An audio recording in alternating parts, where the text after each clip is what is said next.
One single blue pill, worth nearly $12 billion in sales for Pfizer, sparked a legal battle that fundamentally reshaped how drug patents are defended in America, costing competitors astronomical sums. This wasn't just about a medication. It was about the very architecture of intellectual property in pharmaceuticals.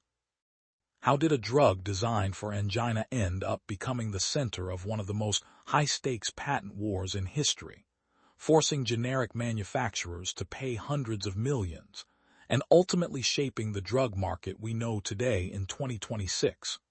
We're going to trace the tactical brilliance and legal maneuvers that allowed Pfizer to protect its golden goose for decades. And stick with me, because the last part of this is the piece almost everyone gets wrong about these cases, and it's the part that often dictates who truly wins or loses billions.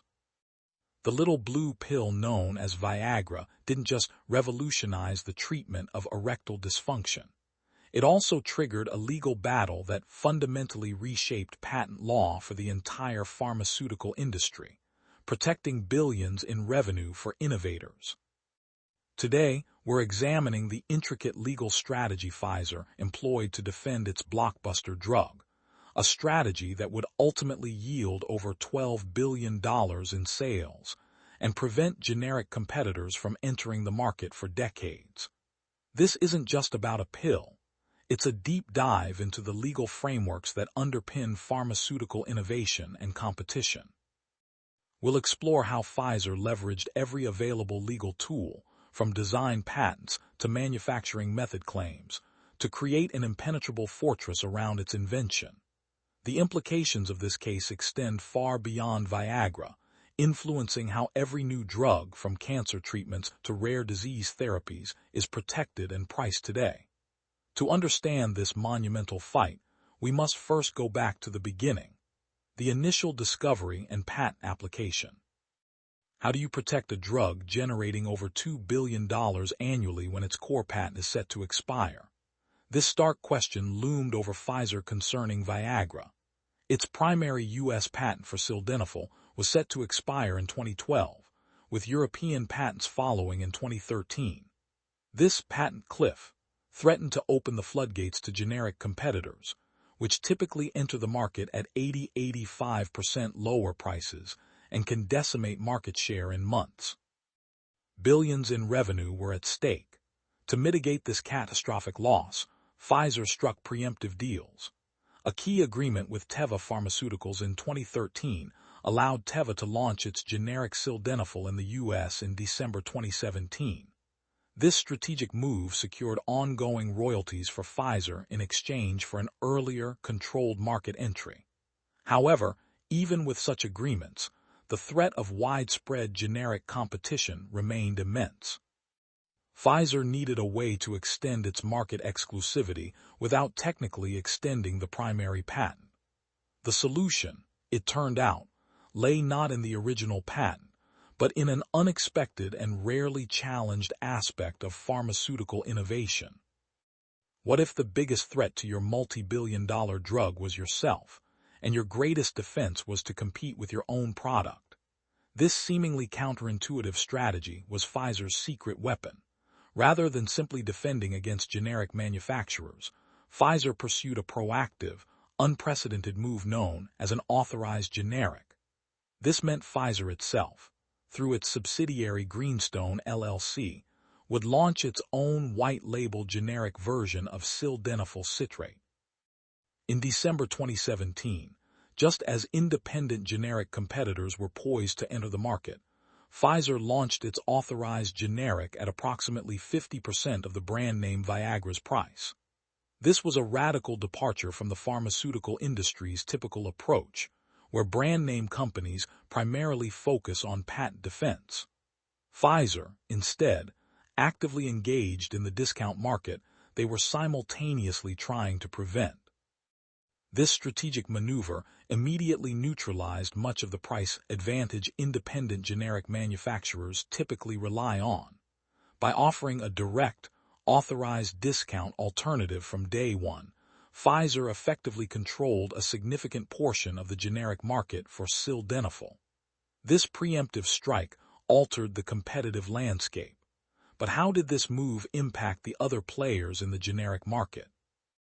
But how did offering a 50% discount on their own drug lead to market dominance rather than cannibalization? The answer lay in the brutal price war that ensued, catching many independent generic manufacturers off guard. In December 2017, when Pfizer launched its authorized generic at a 50% discount, competitors such as Teva Pharmaceuticals, who held a royalty-bearing license, and Sandoz Inc. also introduced their own generic versions of sildenafil citrate. Sandoz, for instance, entered the market with an even deeper discount, reportedly around 70% off the brand name price, attempting to undercut Pfizer's initial move. However, Pfizer's authorized generic, backed by the brand's established supply chain and consumer trust, managed to capture significant market share despite not being the absolute cheapest option. Court records indicate that in early 2018, Pfizer's authorized generic quickly secured an estimated 40% of the newly formed generic sildenafil market. This swift and substantial market penetration effectively squeezed the profitability and reach of other generic entrants, reshaping the competitive landscape. This unprecedented maneuver created a profit paradox. But why did selling their drug for half price ultimately translate into greater overall revenue for Pfizer? Despite the 50% price cut, how did Pfizer manage to protect its multi-billion-dollar revenue stream from Viagra? The financial genius of Pfizer's strategy lay in recognizing that retaining a significant portion of a large, lower-priced market was far more profitable than losing the entire high-priced market. Typically, when a blockbuster drug like Viagra goes off patent, the brand manufacturer's revenue from that specific drug plummets by 80 to 90% within months, as generic competitors flood the market and capture nearly all sales. However, by launching its own authorized generic at a 50% discount, Pfizer effectively softened this blow dramatically.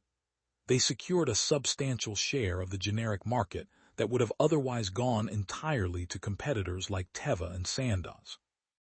Pfizer already possessed the manufacturing capabilities, established distribution networks, and even existing marketing infrastructure for sildenafil. This operational efficiency meant their generic version was highly cost-effective to produce and distribute compared to a new entrant. While specific financial figures remain proprietary, industry analysts estimated this preemptive strike saved Pfizer hundreds of millions, potentially billions, by retaining a large slice of the generic market rather than surrendering it completely. This allowed them to capture revenue from both the remaining premium brand market and the burgeoning discount segment. But even with this strategic pricing, there was another, more subtle layer to Pfizer's protection strategy. But how did consumers react to a generic drug from the very company that made the brand name version? This is where Pfizer executed its unseen masterstroke. Many consumers, accustomed to the iconic blue pill, harbored a subtle apprehension about unknown generic manufacturers. Despite potentially lower prices from competitors, the authorized generic from Pfizer, distributed through its subsidiary Greenstone LLC, offered a psychological advantage. Patients often perceived it as a safer or more authentic alternative, essentially a familiar product in different packaging. Pfizer leveraged its decades of established brand loyalty and strong relationships with physicians. Doctors, already comfortable prescribing Viagra, were equally comfortable recommending Greenstone's sildenafil citrate, ensuring continued market access. This meant Pfizer essentially used its existing Viagra brand equity and patient trust to sell its generic, largely avoiding the massive marketing expenditures independent generic companies typically need to build awareness and legitimacy. This multi-pronged strategy, combining a competitive authorized generic with a strong brand legacy, secured Pfizer's continued dominance in the ED drug market post-patent. What was projected as a multi-billion-dollar loss was transformed into a sustained revenue stream, pushing projected earnings through at least 2026.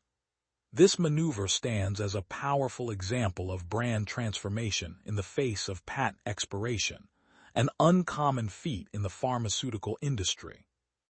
This strategic pivot by Pfizer didn't just preserve revenue, it fundamentally redefined how pharmaceutical giants approach patent expirations. By choosing to compete with itself, Pfizer demonstrated that maintaining control, even at a reduced price point, could be a more powerful long-term strategy than passively yielding to generic manufacturers. The authorized generic model, leveraging consumer trust in the original brand, created a new precedent for market defense, essentially turning an anticipated financial loss into a shrewd, proactive play for market share. This case illustrates a critical shift in pharmaceutical strategy, where self-cannibalization became a tool for sustained dominance. Considering how this strategy capitalized on consumer perception, have you ever chosen an authorized generic from a brand you trust, even when a cheaper, truly independent generic was available? Share your experiences in the comments below.